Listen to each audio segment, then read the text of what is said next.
पीछे जुगल किशोर जी, मुंह को तो रूप देख के ही पता चल जाए कौन से ठाकुर जी हैं। जुगल किशोर जी, इनके चरित्र में आता है कि एक बार कोई साधक वंशी दे गया, और वंशी देख करके बोला हरिराम व्यास जी, जुगल किशोर जी को वंशी पधरा देना, नई सोने की वंशी है।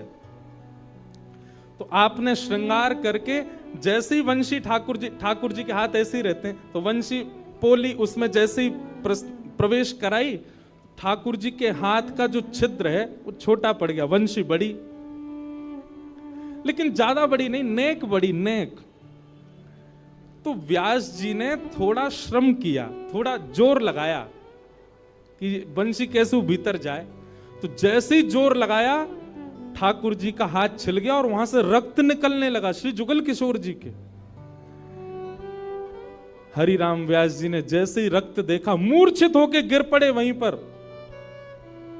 और जब होश में आए तो अपने पुत्र को सेवा दे दी और कहा, मैंने ठाकुर जी को श्रमित कराया है, अब मैं अपने आप को दंड दूंगा। तो क्या दंड दिया? सूर्य उदय से सूर्यास्त तक वृंदावन की परिक्रमा ही लगाते रहते थे, ये दंड दिया उन्होंने खुद को। पहला दिन था दंड का। एक बात सुनिएगा, इन आचार्यों के चरित्र से ना कुछ कुछ सीखा कीजिए। आपकी सेवा में आपसे कोई अपराध बनता है, आपसे कोई गलती हो जाती है, आपसे कोई दोष बन जाता है, तो उसके लिए आप जाकर के पूछते हैं, हमसे अपराध हो गया, हम क्या करें? पूछिए मत, स्वयं को अपने आप ही दंड उत्सव मना लीजिए। और दंड उत्सव क्या है? तुरंत वृंदावन जाओ, एक परिक्रमा लगाओ, किसी वैष्णव को प्रसाद पवाओ, ब्रजवासी को कुछ दे करके उनको प्रसन्न करके आओ। यही दंड है वैष्णव अपराध का, भगवत अपराध का।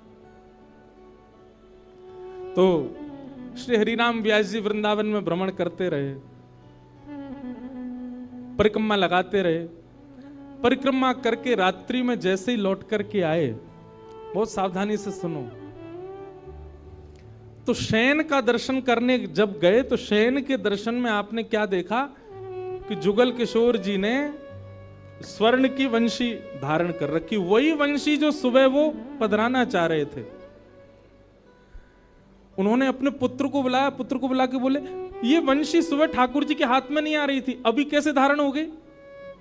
बोले, पता नहीं पिताजी, आप तो चले गए थे, मैंने वंशी उठा करके धारण कराई, ठाकुर जी ने धारण कर ली। हरिराम व्यास जी ने जैसे ही वंशी निकाल करके देखी, तो क्या पाया? ठाकुर जी ने अपना हाथ ही बड़ा कर लिया